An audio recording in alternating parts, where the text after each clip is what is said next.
kumur-kumur, dikunyah-kunyah, assalamualaikum semuanya. Ada pepatah yang mengatakan, tak kenal maka tak sayang, maka dari itu perkenalkanlah saya Siti Sadiah, mahasiswa STT Nurul Fikri dari rombongan belajar SI 01 Angkatan 2023. Nah, pastinya kita sudah tahu perkembangan teknologi yang sangat pesat menjadikan kehidupan kita serba digital. Oleh karena itu, saya akan mempresentasikan karya tulis saya yang berjudul Pembuatan Situs Web Berita Menggunakan HTML dan CSS. Latar belakang penulisan ini yaitu perkembangan teknologi dan internet yang sangat pesat menjadikan informasi mudah diakses di mana saja dan kapan saja, termasuk informasi penting seperti berita. Atas dasar itulah yang mendorong pembuatan situs web berita yang mudah diakses di mana saja dan kapan saja, yang akan memudahkan masyarakat untuk menerima sebuah informasi berita-berita terkini dan terbaru. Nah, maka digunakanlah sistem HTML dan CSS. HTML yaitu Hypertext Markup Language dan CSS, Cascading Style Sheet. Tujuan penelitian atau tujuan penulisan ini yaitu untuk memahami bagaimana proses pembuatan situs web berita yang sederhana dengan menggunakan HTML dan CSS. Batasan masalah dalam penelitian ini yaitu situs web berita yang dibuat hanya bisa menampilkan teks dan sulit untuk mengelola konten secara dinamis tanpa menggunakan bahasa pemrograman backend seperti JavaScript. Metodologi penelitian. Yang pertama ada tahapan penelitian. Tahapan penelitian ini terbagi menjadi identifikasi kebutuhan. Semakin berkembang pesatnya teknologi, dibutuhkan juga berita yang bisa diakses di mana saja dan kapan saja melalui internet. Yang kedua ada perancangan.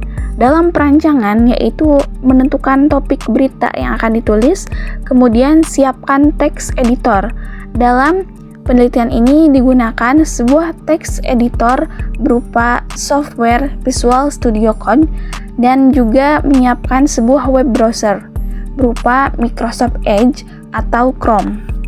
Tahap selanjutnya yaitu kita buka aplikasi Visual Studio Code, kemudian buatlah file dengan nama berita.html, lalu kemudian buat struktur dasar HTML.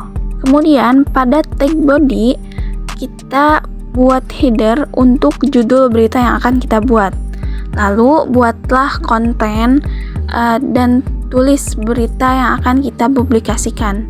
Setelah itu tahapan terakhir yaitu membuat file CSS dengan nama style.css untuk memperindah tampilan situs web berita, baik itu dalam penggunaan fontnya ataupun ukuran dari foto yang akan kita tambahkan dalam situs web berita tersebut. Setelah itu tautkan file CSS di dalam tag head dengan tag link rel style sheet wrap style.css sesuai dengan nama file CSS yang telah kita buat. Setelah itu kita uji dengan menggunakan web browser Chrome atau Microsoft Edge. Dalam metodologi penelitian ini, pengumpulan data digunakan dengan melakukan studi pustaka, lalu data implementasi berisi kode HTML dan CSS yang sudah memuat isi berita. Yang ketiga, data uji coba didapatkan dengan cara menjalankannya di web browser. Pengolahan data dalam metodologi penelitian ini yaitu dengan mengidentifikasi kebutuhan, lalu melakukan perancangan, dan melakukan uji coba. Analisis dan pembahasan. Menganalisis atau mengidentifikasi kebutuhan dengan melihat situasi saat ini, maka didapatkan kebutuhan akan situs web berita. Proses pembuatan situs web berita dengan menggunakan HTML dan CSS yang sesuai dengan panduan pada tahapan penelitian. Dari proses pengujian dengan web browser, didapatkan hasil yang cukup baik dan sesuai. Hasil evaluasi situs web berita telah sesuai, akan tetapi diperlukan perbaikan agar tampilan web responsif dan perlu tambahan navbar menu.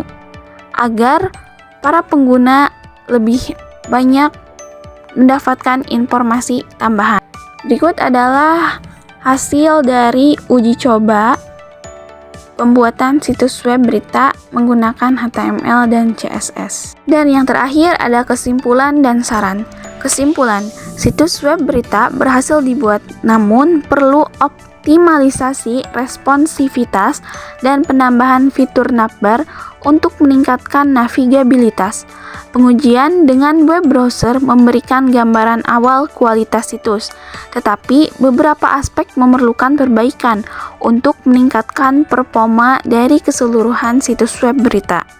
Saran pengembangan melibatkan optimalisasi responsivitas situs untuk berbagai perangkat, penambahan navbar menu untuk meningkatkan interaktivitas, pengembangan struktur situs untuk navigasi yang lebih baik, dan peningkatan desain termasuk warna, kontras, dan font untuk penampilan yang lebih estetis. Tidak terasa penyampaian presentasi yang saya lakukan telah selesai. Mohon maaf sebesar-besarnya apabila ada kesalahan kata maupun kesalahan dalam penyampaian presentasinya.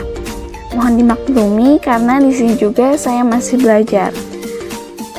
Ayo ting ting, makan kepiting. Thank you for everything. Wassalamualaikum warahmatullahi wabarakatuh.